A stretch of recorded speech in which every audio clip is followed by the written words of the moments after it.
Lecture du livre des Actes des Apôtres. En ces jours-là, à Antioche, un grand nombre de gens devinrent croyants et se tournèrent vers le Seigneur. La nouvelle parvint aux oreilles de l'église de Jérusalem, et l'on envoya Barnabé jusqu'à Antioche. À son arrivée, voyant la grâce de Dieu à l'œuvre, il fut dans la joie. Il les exhortait tous à rester d'un cœur ferme, attaché au Seigneur. C'était en effet un homme de bien, rempli d'Esprit Saint et de foi.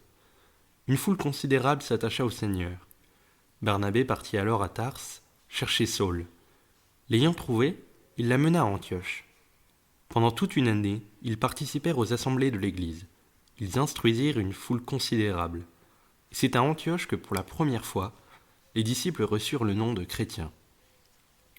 Or, il y avait dans l'Église qui était à Antioche des prophètes et des hommes chargés d'enseigner.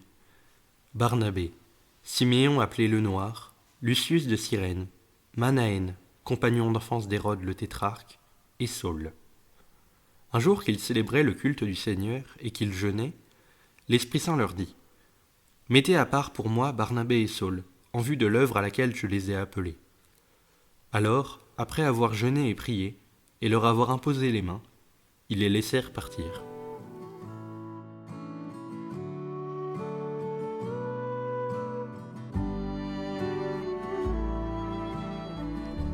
Il est beau de te louer, Dieu, dans Sion.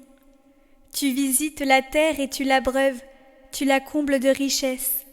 Les ruisseaux de Dieu regorgent d'eau, tu prépares les moissons. Ainsi, tu prépares la terre, tu arroses les sillons, tu aplanis le sol, tu le détrempes sous les pluies, tu bénis les semailles. Tu couronnes une année de bienfaits, sur ton passage ruisselle l'abondance. Au désert, les pâturages ruissellent, les collines débordent d'allégresse.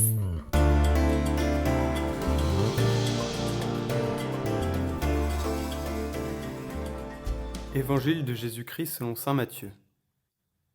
En ce temps-là, Jésus disait à ses disciples : « Je vous le dis, si votre justice ne surpasse pas celle des scribes et des pharisiens, vous n'entrerez pas dans le royaume des cieux.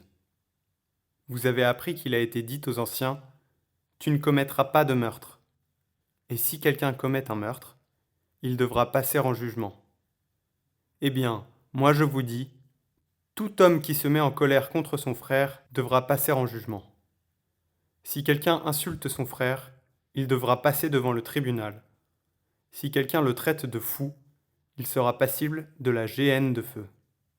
Donc, lorsque tu vas présenter ton offrande à l'autel, si là, tu te souviens que ton frère a quelque chose contre toi, laisse ton offrande là, devant l'autel. Va d'abord te réconcilier avec ton frère, et ensuite, viens présenter ton offrande.